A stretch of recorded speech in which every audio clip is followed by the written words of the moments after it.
여러분들 성경을 쭉 읽어보신 분들은, 지금 따라 하시는 분들은 아시겠지만 창세기 38장에 보면 유다의 이야기가 이렇게 쭉 나오는데 부족한 게 많은 사람이에요. 유다는 흠이 많은 사람이에요. 윤리적으로 큰 하자가 있는 사람이에요. 그에 반해 요셉은 정말 흠 잡을 데가 없는 사람이에요. 그래서요, 요셉의 삶을 살펴보면 사실은 형제들로 인해서 억울하게 애굽의 노예로 팔려가는데 한 번도 형님들을 원망하지 않아요. 한을 갖고 있지 않아요. 나중에 자신 총리가 되어서 형들이 이제 자신의 정체를 모르고 자신 앞에서 이제 구걸거리면서 곡식을 달라고 하는 그 시점에 만약에 우리 같았으면 어떻게 했겠어요? 저놈들 잘 만났다. 원수는 외나무 다리에서 만난다더니 한번 당해봐라. 이러면서 사실은 마음에 있는 악한 감정을 풀어놓고 싶은 마음이 당연히 있죠. 그런데 요셉은 그렇게 하지 않잖아요. 그렇게 하지 않고 하나님께서 나를 먼저 이곳에 보내셨다고, 하나님의 섭리 가운데 있는 거니까 형님들 걱정하지 말라고, 두려워하지 말라고, 오히려 그렇게 얘기하고 있잖아요. 그러니까 사실은 우리랑은 완전히 급이 다른 성자에 가까운 사람이죠. 또 나중에 어떻게 보면 애굽의 총리로서 탁월한 리더십을 발휘하였고, 결국 하나님의 구원사에 있어서도 야곱의 그 70명, 하나의 시족에 불과했던 사람들이 이제 막 장정만 60만 명이 되는 거대한 민족을 이루기에 있어서 가장 중요한 역할을 감당했던 사람이 요셉이잖아요. 요셉으로 인해서 야곱의 70명 가족이 들어왔고, 그곳 애굽에서 살면서 커다란 민족을 이루게 되잖아요. 그러니까 요셉이 야곱의 언약을 이은 후계자로서 너무나 합당하게 보이는데 그러지 않았다라는 것이죠. 그러나 분명한 것은 그 모든 것에는 하나님의 선한 뜻이 있는 거죠. 우리들의 머리로는 이해할 수 없다 할지라도 하나님의 섭리가 그 안에 담겨져 있고, 하나님의 하시는 일을 통하여서 우리들로 하여금 깨닫기 원하시는 하나님의 큰 뜻이 있다라는 것이죠. 따라서 우리가 오늘 말씀을 좀 함께 좀 나눌 때에 어떻게 보면 좀 생소한 그런 이야기일 수도 있지만 너무나 중요한 이야기이기 때문에 함께 듣는 가운데 다시 한번 우리들에게 하나님이 주시는 그런 진리의 깨우침이 있고, 또 우리들의 마음에 다시 한번 믿음의 결단으로 이어지는 축복의 시간이 되기를 주님의 이름으로 간절히 축원합니다. 여러분들, 우리가 창세기를 읽다 보면은요, 장자권을 누가 가지고 있느냐가 굉장히 중요한 문제예요. 장자권을 누가 가지고 있느냐. 왜냐하면요, 장자에게 주는 특별한 축복이 있어요. 특권이 있어요. 그게 뭐냐면 다른 형제들보다 2배의 유업을 받아요. 그러니까 아버지의 모든 재산이나 이런 것 중에서 다른 형제들은 1을 받는다면 장자는 2배를 받아요. 그리고 그 모든 형제와 자매들의 리더가 되는 거예요. 이 장자권이 굉장히 중요하죠. 그런데 사실은 신기하게도 아브라함의 후손들 중에서 이 혈통적으로 첫째 난 자가 이 장자권의 그 축복을 받는 경우가 별로 없었어요. 이상하게. 사실은 이 아브라함의 첫 번째 아들은 이스마엘이에요. 합법적으로 얻은 아들이에요. 그런데 그 아들에게 하나님은 장자라고 인정하지 않으셨죠. 이삭이 아브라함의 유업을 받았어요. 그 이유는 이스마엘은 믿음으로 낳은 아들이 아니었기 때문이었죠. 또한 이삭의 쌍둥이 아들 2명 에서와 야곱을 낳았을 때 에서가 먼저 난 자예요. 장자예요. 그런데 동생 야곱이 하나님의 유업을 이어받았어요. 이도 역시 이유가 있었죠. 에서가 장자권을 경히 여겼어요. 소홀히 여겼어요. 하나님을 경외하지 않았다라는 거예요. 야곱의 12아들 중에서도 첫째 아들 이름 기억하세요? 르우벤입니다. 르우벤. 그런데 르우벤은 서모 빌하와 간통으로 장자권을 잃어버리고 말아요. 그렇다면 야곱의 장자권을 누가 받았을까요? 유다라고 생각하기 쉽지만 정답은 요셉이에요. 장자권은 요셉이 받았어요. 그런데 이스라엘의 치리권, 이스라엘의 왕권은 유다가 받았어요. 우리가 이것을 잘 구분해서 생각할 필요가 있어요. 역대상 5장 1절 2절을 한번 보십시오. 이스라엘 장자 르우벤의 아들들은 이러하니라. 르우벤은 장자라도 그의 아버지의 침상을 더럽혔으므로 장자의 명분이 이스라엘의 아들 요셉의 자손에게로 돌아가서 족보의 장자의 명분대로 기록되지 못하였느니라. 유다는 형제보다 뛰어나고 주권자가 유다에게서 났으나 장자의 명분은 요셉에게 있으니라. 장자의 그 명분, 장자의 축복은 요셉이 받았어요. 아까 제가 장자라고 한다면 다른 형제들보다 유업을 몇 배 받아요? 2배 받는다 그랬어요. 여러분들 이스라엘의 지파가 12지파예요. 그런데 12지파 중에서 요셉 지파가 있습니까? 없잖아요. 그죠? 요셉이라는 지파는 없습니다. 그런데 요셉의 2 아들이 한 지파씩을 받아요. 에브라임 지파, 므낫세 지파. 그게 뭐겠어요? 요셉이 야곱의 장자권을 이어받았다라는 거예요. 그래서 다른 형제들보다 2배의 축복을 받았다라는 것이죠. 그런데 유다는 방금 읽은 그 역대상 말씀처럼 그 형제들 중에 주권자가 유다에게서 났다 그랬어요. 그러니까 다스릴 수 있는 그 치리권은 유다에게 주어졌다라는 거예요. 장차 이스라엘, 아직 왕정 국가가 오기 한참 몇천 년 전이잖아요. 그런데 장차 이스라엘의 왕정 국가가 들어서고 이스라엘의 왕이 세워질 때에, 그때에 유다 지파인 다윗의 후손 다윗을 통하여서 그 이스라엘의 왕권이 이어지게 됨을 예언적으로 말씀하셨다라는 것이죠. 그런데 방금 우리가 살펴본 것처럼요, 창세기를 보면 누가 장자권을 갖고 있고 누가 아브라함의 유업을 이을 것인지에 대한 관심이 참 많은데, 그 이유가 뭐냐면 아브라함의 언약의 그 기원은 인간에게서 난 것이 아니라 하나님께서 특별히 아브라함에게 허락하신 축복이기 때문에 그랬어요. 따라서 혈통에 있어서 누가 먼저 낳느냐가 중요한 것이 아니라 더 중요한 거는 하나님과의 올바른 관계를 맺는 데 있었다라는 것이죠. 따라서 에서가 장자권을 얻지 못한 것도 하나님과의 관계가 없었어요. 또 르벤이 야곱의 유업을 잊지 못한 것도 그들이 하나님과의 올바른 관계를 맺지 못했기 때문이에요. 그래서 에서는 하나님의 관계를 중요하게 생각하지 않았고 르벤도 하나님의 뜻과 반대되는 일을 행했기 때문에 장자권의 축복을 받을 수가 없었다라는 것이죠. 그래서 하나님께서는요, 베델에서 야곱에게 이러한 축복을 허락하세요. 창세기 35장 우리 11절 12절 우리 화면을 보면서 우리 다 함께 한번 읽을까요? 시작. 하나님이 그에게 이르시되 나는 전능한 하나님이라 생육하며 번성하라 한 백성과 백성들의 총회가 내게서 나오고 왕들이 내 허리에서 나오리라. 내가 아브라함과 이삭에게 준 땅을 내게 주고 내가 내 후손에게도 그 땅을 주리라 하시고. 아멘. 아브라함에게 주셨던 언약은 크게 얘기하면 2가지예요. 땅, 자손의 번성이에요. 땅은 하나님의 백성들이 제사장 나라 하나님 나라를 이루기 위해서 거할 가나안 땅을 하나님께서 약속으로 주셨죠. 그리고 그 제사장 나라 백성을 이루기 위해서 그 민족을 이루었어야 됐죠. 그래서 아브라함에게 이어지는 그 축복이 이삭에게 또 야곱에게 또 계속 이 야곱의 12아들에게 흘러가고 있었다라는 것이죠. 그래서 이러한 문맥에서 야곱의 12아들은 이 하나님의 구원사에 있어서 굉장히 중요한 역할들을 감당하고 있었죠. 왜냐하면 그 야곱의 이전까지는 하나의 가족, 가문에 불과했지만 이제 야곱의 12아들들의 번성을 통하여서 하나의 민족을 이루고 이제 출애굽의 역사를 이루게 되는 그 전 시작점이 되기 때문에 그렇다는 거예요. 굉장히 중요한 시점이었다는 거예요. 그런데 르벤은 야곱의 장자로서 어떻게 해요? 수많은 특권을 가졌음에도 불구하고 그 특권을 상실하잖아요. 르벤 지파에서는요, 그 이후 아무런 왕도 없었고 사사도 없었고 예언자도 나오지 못했어요. 그래서 형제들 중에 통치권은 유다에게 갔고 장자가 받아야 할 아버지의 기업의 2배는 요셉에게 옮겨졌다라는 거예요.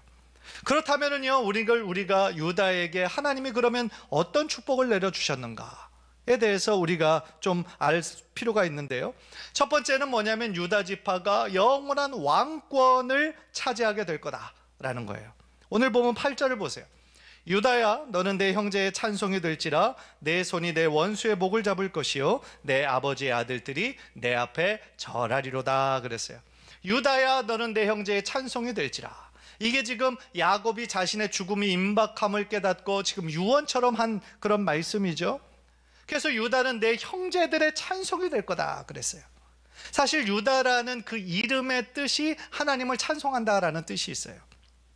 그런데 우리는 보통 찬양할 때 찬양의 대상이 되시는 분은 누구세요? 하나님이시잖아요. 그런데 이 구절을 보면 유다가 형제들의 찬양이 대상이 되는 것처럼 얘기하는데, 그 얘기는 유다가 형제들, 다른 11형제들의 실질적인 지도자가 된다라는 뜻이에요. 그래서 형제들에 의해 높임을 받게 된다, 그런 얘기인 것이죠. 실제로요, 형제들과의 여러 그런 이야기들 속에서 유다가 어느 시점에서부터 12형제의 리더로서의 역할을 감당을 해요. 첫째는 르우벤이고, 두 번째는 시므온이고, 셋째 형은 레위가 있음에도 불구하고 12형제들 중에서 유다가 마치 그 형제들을 이끄는 것처럼 보이는 때가 구석구석에 나오거든요.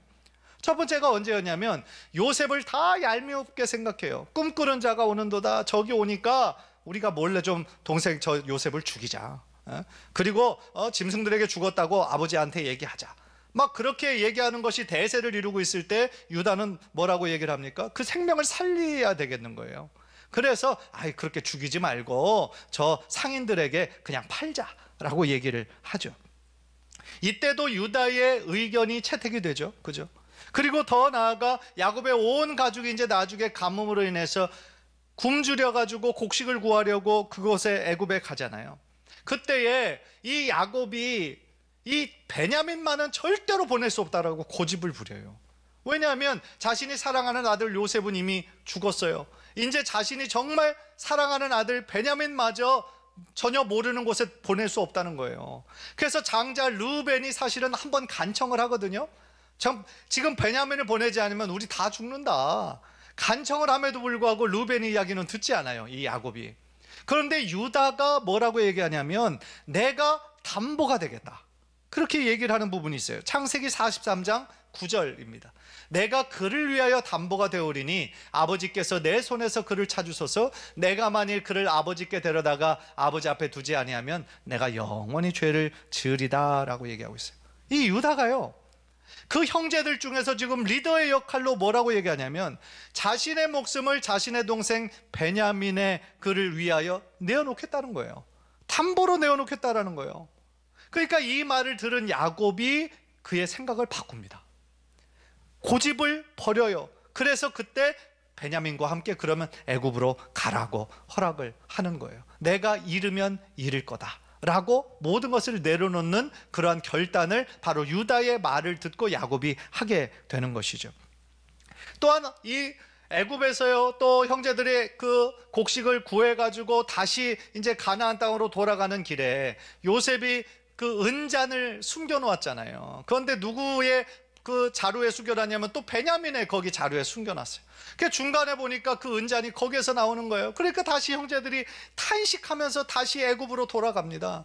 그래서 이제 그 요셉이 너희들이 어찌 이랬냐고, 그 은잔이 발견된 사람은 여기 감옥에 갇혀야 된다라고 얘기를 하니까, 그때서도 다른 형제들은 아무 얘기하지 못하는데 베냐민이 또 앞장서서 이야기를 하죠. 그때 뭐라고 얘기합니까? 이 베냐민이 나 자신의 아버지의 목숨과 지금 연결되어 있다. 베냐민이 못 가면 우리 아버지도 돌아가신다. 그래서 베냐민을 보내주시고 내가 대신 갇혀 있겠다. 그러니까 희생적인 얘기를 합니다. 그랬더니요, 요셉이 그때까지 막 억누르고 있었거든요. 감정을 억누르고 형제들 앞에서 자신의 정체가 발각되지 않게 그냥 애굽 말을 얘기하고 중간에 통역을 쓰고 정말 숨기고 있었는데, 유다의 그 말을 듣고 울음이 터져버려요. 울음이 터져버리고 다른 사람들 다 돌려보낸 다음에 형제들 앞에서 내가 요셉이다 라고 자신의 정체를 밝히게 된 계기가 바로 유다의 자기 희생적인 그 말을 듣고 나면서부터거든요. 따라서요, 이 장면에서 우리는 유다의 어떤 새로운 모습을 보게 되는 거예요. 그게 뭐냐면, 자기 자신만을 생각하는 삶이 아니라 자기 동생 베냐민을 위해서 자신의 목숨까지 내려놓을 수 있다라고 하는 자기 희생의 모습을 우리들에게 보여주고 있다라는 거죠. 남을 살리기 위해서 자신의 생명을 내놓는 것이, 그것이 쉬운 일이 아니잖아요. 가족들을 위해서 우리가 또 그렇게 할 수 있겠어요? 누가 자신의 생명을 다른 사람을 위해서 내놓을 수가 있겠어요? 그런데 자신의 생명까지 내놓는 이 자기 희생의 모습을 우리는 그 훗날 바로 예수님의 십자가의 모습을 통해서 또 한 번 발견하게 되는 것이죠. 유다가 자신의 목숨을 담보로 내어놓는 모습은 예수님께서 우리의 죄를 대신하여서 자신의 몸을, 생명을 우리들에게 내어주신 그 예수님의 십자가를 예표하고 있다라는 것이죠. 더 중요한 구절은 10절에 나옵니다. 10절 보십시오. 규가 유다를 떠나지 아니하며 통치자의 지팡이가 그 발사에서 떠나지 아니하기를 실로가 오시기까지 이르리니 그에게 모든 백성이 복종하리로다 라고 했어요. 이 규라는 것은 그전 이 성경 버전에서는 홀이라고 그랬는데, 규나 홀은 왕이 가지고 있는 조그만 지팡이 얘기하는 거예요. 그것이 유다를 떠나지 아니하겠다. 그 얘기는 뭐예요? 왕의 지팡이가 유다 지파를 떠나지 않는다라는 얘기는 유다 지파 내에서 계속해서 왕이 나올 거다라는 거죠. 그래서 유다의 후손에서 대대적으로 정통적인 왕권을 계승할 것이라고 하는 예언의 말씀이었다라는 거죠. 그리고 바로 이어서 그 시기도 나오는데, 언제까지 그 유다 지파에서 통치자가 나오느냐? 실로가 오시기까지. 실로라는 것은 어떤 지명이거든요, 이스라엘에. 그래서 어떤 사람은 그 통치권이 그 실로까지 이르는 거냐라고 예상은 하지만, 사실은 더 정확한 해석은 실로라는 말이 샬롬에서 나오는, 평강이라는 단어에서 나오는 뜻이거든요. 평강의 왕이라고 우리가 번역을 할 수 있어요.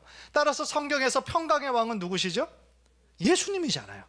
평강의 왕인 예수님이 오시기까지 모든 왕권은 바로 유다의 후손을 통해 온다라는 그러한 뜻인 것이죠.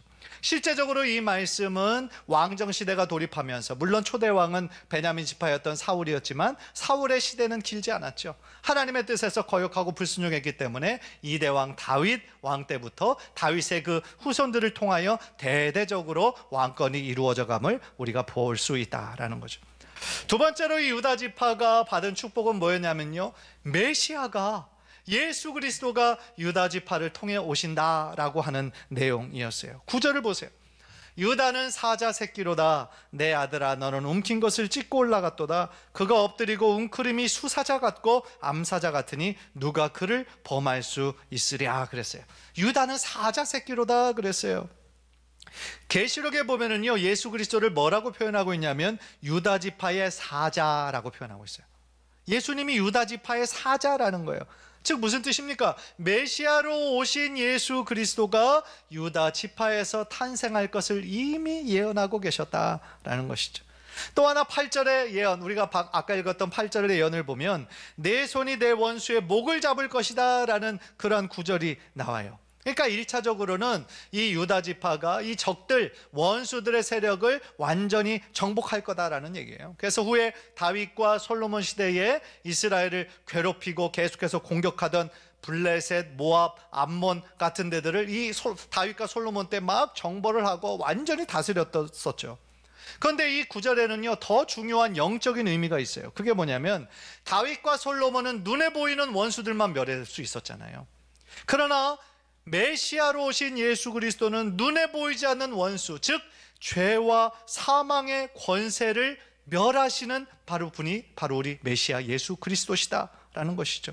즉 다윗 같은 사람도 유다 지파의 후손으로서 강력한 왕권을 가지고 통치했지만, 예수님께서는 다윗도 하지 못했던 죄와 사망의 권세를 어디에서 깨뜨리셨어요? 십자가에서 다 깨뜨리셨죠. 그리고 승리하셨죠. 그래서 우리도 죄 밑에 있던, 노예와 같이 살던, 죄와 허물로 죽을 수밖에 없었던 우리들을 하나님께서 건져내어 주시고 구원해 주시고 하나님의 자녀 삼아 주셨던 사건이 바로 예수님의 놀라운 갈보리 십자가 사건이다 라는 것이죠.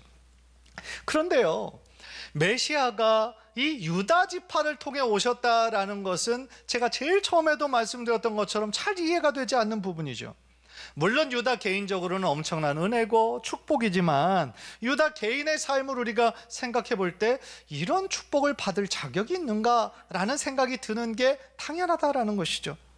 특히 마태복음 1장에 그 예수님이 오신 그 족보를 보면은요, 예수님의 선조를 이루고 있는 사람 중에서 다 순수 혈통, 유대인 혈통을 통해서만 오신 것이 아니었어요.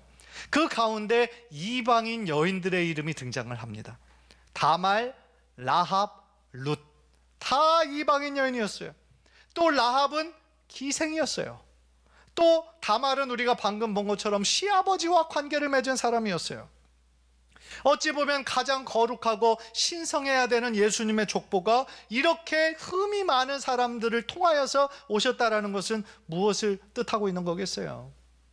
여러분들, 하나님의 은혜와 하나님의 구원이 필요한 자들은요, 날 때부터 깨끗하고 고귀한 자들이 아니에요. 하나님의 정말 은혜가 필요한 사람들은요, 어떻게 보면 하나님의 그 나라에서 또 거기에서 먼 사람들, 정말 하나님 아니면 살아갈 수 없는 연약하고 불쌍한 사람들이 하나님의 더 큰 관심사인다는 것이죠. 따라서 예수님께서 순수 이스라엘 민족으로만 오신 것이 아니라 이방인을 포함시키신 이유는 하나님의 구원의 대상이 오직 유대인들, 유대 민족, 이스라엘에게만 제한된 것이 아니라 하나님의 가지고 계신 꿈은 뭐예요? 모든 열방을, 모든 세계와 모든 사람들을 다 하나님의 자녀 삼으시기 원하는 하나님의 뜻이 그 안에 담겨져 있다라는 것이죠.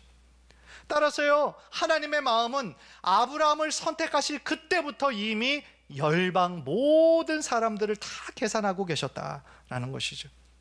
그래서 그것이 결국은 인간적으로 보았을 때는 참 윤리적으로 흠이 많고 참 연약한 그런 집안을 통하여서 예수님이 오셨다라는 건 우리들에게 정말 은혜가 무엇인지를 가르쳐 주신다라는 거죠.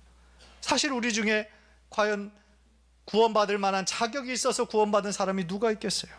다 하나님의 전적인 은혜로 용서하심을 받은 거잖아요. 그죠? 크고 작은, 우리들이 생각하기에는 크고 작은 죄이겠지만 하나님께서 보시기에는 모든 사람이 다 죄인이잖아요.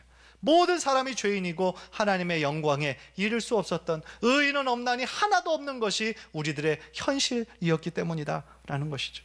그런데 우리가 이제는 이스라엘 사람도 아니고 유대 지파도 아니고 장자도 아니고 그 모든 것에 관련도 없음에도 불구하고 죄와 허물로 죽을 수밖에 없었던 우리들을 하나님의 자녀 삼아주신 것, 그래서 우리 하나님을 아버지라고 부를 수 있는 것은 하나님의 놀라운 은혜요 특권이라는 것이죠. 따라서요, 이미 우리들에게 은혜로 구원을 허락하여 주시고 모든 것이 하나님의 은혜임을 우리가 아는 우리는 다른 사람을 정죄하고 판단할 수 있는 권리가 우리들에게는 없다라는 거죠. 우리들 모두가 하나님의 긍휼하심을 입어 은혜를 입어 하나님의 자녀가 된 것처럼 아직도 돌아오지 못하고 있는 사람들을 우리가 죄인이라고 규정할 수 있는 아무런 권한이 우리들에게는 없고, 우리는 기도할 뿐인 거죠. 하나님께서 저 영혼을 긍휼히 여겨주시고 불쌍히 여겨주셔서 자신이 지금 죄인임을 깨닫게 하시고 내가 하나님 앞에 돌아올 수 있었던 것처럼 그 사람도 주님 앞에 돌아오게 하옵소서 라고 우리가 그렇게 계속하며 기도할 때에 하나님의 참 은혜와 또한 하나님께서 장자들에게 허락해 주셨던 그 믿음의 유업을 잇는 그 놀라운 은혜와 축복이 우리 귀한 성도님들의 가정에 흘러넘치게 될 줄 믿습니다. 간절히 바라기는 하나님의 선한 뜻과 섭리 가운데 유다 지파를 선택하셔서 이스라엘의 왕권이 유다 지파에게서 나오고 또한 메시아가 유다 지파를 통해 오시게 하셨던 것처럼 우리 모두가 하나님의 선한 뜻을 다시 한번 굳게 붙잡고 주님의 뜻이 나의 삶에, 우리의 가정에, 우리 교회에 온전히 이루어지기를 원합니다 라고 간절히 기도하는 우리 귀한 성도님들 모두 되시기를 주님의 이름으로 간절히 축원합니다.